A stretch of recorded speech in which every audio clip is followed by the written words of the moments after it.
stand there and he would just blast those balls over the outfield fence. But he stood for Jesus. And you heard me tell the story recently. A fellow by the name of Jim Kern who played for the Indians. He was the closer, the relief pitcher. And they traded him to Texas, to the Rangers. And after they traded him, he said, man, I'm so glad to get out of that Cleveland, I forget the clubhouse. I'm so glad to get out of that clubhouse. All they do is talk about Jesus. Whoa. What? And it's funny how God lets you see things. Years later, 4, 5, 6 years later, I just happened to be reading an article, and here old Jim Kern popped up. And Jim said, well, one thing I can say about Andy Thornton, he surely lived what he preached. At the time, he resented it, but in time, he realized that it was really a good thing. Amen? Appreciate it. See, I like that. Amen? I like the fact that this young man, though he had great talent, he still recognized Christ as his Lord and Savior. I remember I drove a cab back in the early 80s, and I remember I'm driving down by Stouffer's on the Square. I see a young black man and a young white guy, and they're dressed real nice, and they flagged me down. I picked them up. I took them down to Captain Frank's. How many remember Captain Frank's? Took them down to Captain Frank's. Captain Frank said, we're closing. So I ended up taking them up to Hojo's, Howard Johnson on 55th. That place was still there at that time. That tells you how long ago it was. And while I'm talking, I find out the black guy's named Chet Lemon, who was a good center fielder. The other one was Steve Rainbow Trout. They played for the White Sox. And I said, the White Sox had 4, I love baseball for those that don't know. They had 4 young starting pitchers that were really good pitchers. And I said, man, I said, we in Cleveland sure wish we had you. Talking about this young pitcher who was an up-and-coming pitcher. He turned out, he panned out where he wasn't really that good. He was average. But when he was coming up, we thought he was going to be a really good pitcher. And I said, man, I said, we in Cleveland wish we had you. He says, you hear that? They wish they had me. I'm like, oh, man, I wish I didn't say that. The black guy who was a better player, more established, probably made a lot more money, was so humble. And this young white kid who thought that, he was the greatest thing that God had ever placed on this earth. And I just had no appreciation for him after that. Right. Amen. Are you listening to me? Yeah. He says, I'll make my boast in God, not myself. My mother used to teach me all the time. She said, I hate a braggart. That's an old Southern term. I hate a braggart. And she taught me, don't ever brag on anything you do, son. And I come to find out in time that no matter how good I am at something, Michael, there's always somebody better. Yeah. I have people come up and tell me all the time, oh, you're such a good preacher, Brother Tim. Then I go down to ask the pastor and I meet the real preachers. Man, are you listening to me? Yes. I meet the real men of God and I'm humbled in their presence. I really am. I'm humbled in their presence. Amen? And most of them, I probably have a longer list of, serving God, my credentials, I guess you can say, my accomplishments. I probably have a much longer. But I know that everything I've ever done, Gail, is not because of me, it's because of Christ in me. Amen? And even everything that I've done, I feel like there's so much more I could have done. There's nothing to brag about. Just look in the mirror. You'll find out there's nothing to brag about.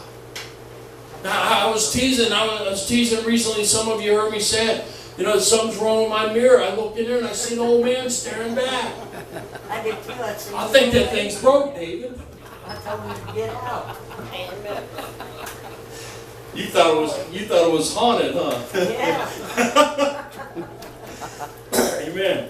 Said, my soul shall make her boast in the Lord. The humble shall hear thereof and be glad. You hear this? The humble. The humble will be glad when they see you making your boast in God. Didn't say the proud. Amen. Humble thyself in the sight of the Lord, and He shall exalt you. I never could understand how the last can be first, or how the first can be last. How the humble can be exalted, and the proud will be abased. Man, God knows how to bring you down. Men that are proud because they have a nice house and a big car, and their family's falling apart. Yep.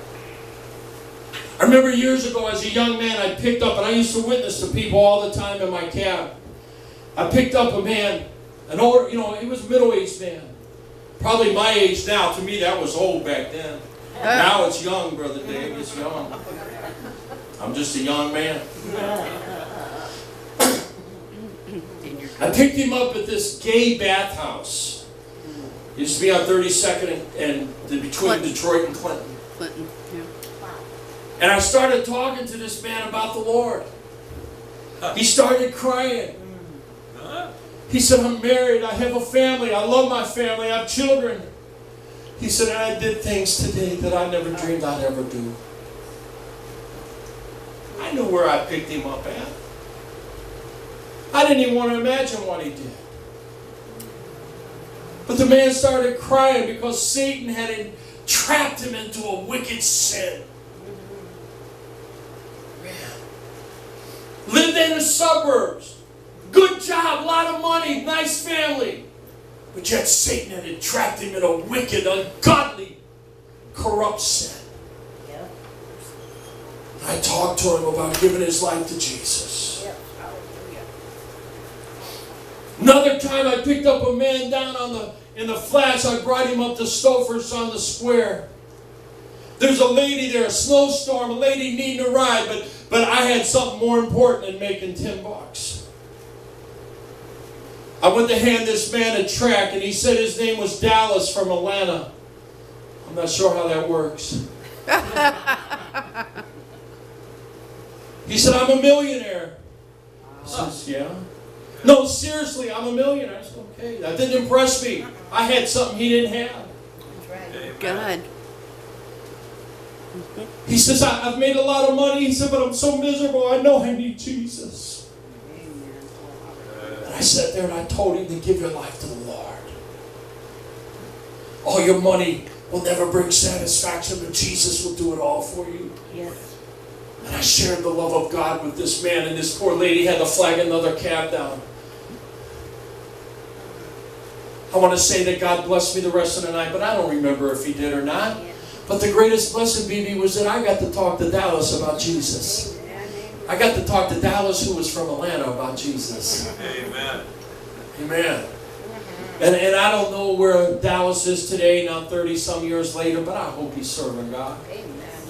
Amen. I hope he's on fire for Jesus, preaching the gospel and telling somebody else about Jesus. Amen. So don't be lifted up with pride. And if you want to boast about something, boast about Jesus. Think about the God you serve. Where most gods you have to work and put forth a great effort to please Him. And this one did all the work for you, David. He went to the cross. I shared earlier about Schambach's explanation of more than a conqueror. For those that wasn't here, I know Dave wasn't here, and maybe some others walked in after that. Schambach said that a boxer got in the ring and fought for 12 rounds. He came out of the fight, he won. Finally in the 12th round, he knocked the guy out. But he had both eyes swelled shut, his nose was bleeding, his lip was fat, his bruises all over his body. They raised his hand in victory and handed him $1 million check. And he immediately handed it over to his wife. She was more than a conqueror. See, Jesus died for us. Jesus took the beating.